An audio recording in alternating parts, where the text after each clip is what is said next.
बिस्मिल्लाहिर्रहमानिर्रहीम। अल्लाहुम्मा सल्लि अला मुहम्मद व आले मुहम्मद। अस्सलामु अलैकुम व रहमतुल्लाहि व बरकातुहू। माह जुलाई 2026 फल्कियाती लिहाज से इंतहाई अहम साबित होने वाला है। आसमान पर कुछ बड़ी तब्दीलियां रूनुमा हो रही हैं। कुछ बड़े सैयारे बुर्ज तब्दील करेंगे और कुछ उल्टी चाल चलेंगे। सैयारे ज़ोहरा बुर्ज असद में दाखिल होगा, जहां उसका राहु और केतु के साथ ताल्लुक बनेगा। अतारद बुर्ज जोज़ा में रुजत की हालत में दाखिल होगा। मुश्तरी तहतुल शुआ हो जाएगा। शम्स बुर्ज सरतान में दाखिल होगा। ज़ोहल महीने के आखिर में रजत में होगा। ये सयारवी पोजीशन जहां चंद बुरूज के लिए एहतियात और सब्र की ज़रूरत महसूस कराएगी, वहां 6 खुशनसीब बुर्ज वालों के लिए माली लिहाज से निहायत अहम और मददगार साबित होगी। रुकी हुई अदायगियां या मुनाफा वापस मिलने की उम्मीद है। आमदनी के नए ज़राए सामने आ सकते हैं और पुराने माली मामलात में बेहतरी के इम्कानात हैं।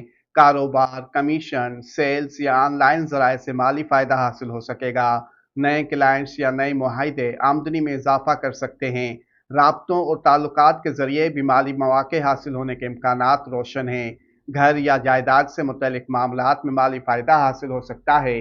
मुलाजमत में तरक्की, बोनस या किसी नए माली मौके से फ़ायदा हासिल हो सकेगा। सीनियर अफराद या बाअसर शख्सियात फ़ायदामंद साबित होंगी। मेहनत का मुनासिब सिला मिलेगा। लॉटरी या शेयर से अचानक फ़ायदा मिल सकता है। घर, जायदाद या गाड़ी खरीदने के इम्कानात बन सकते हैं।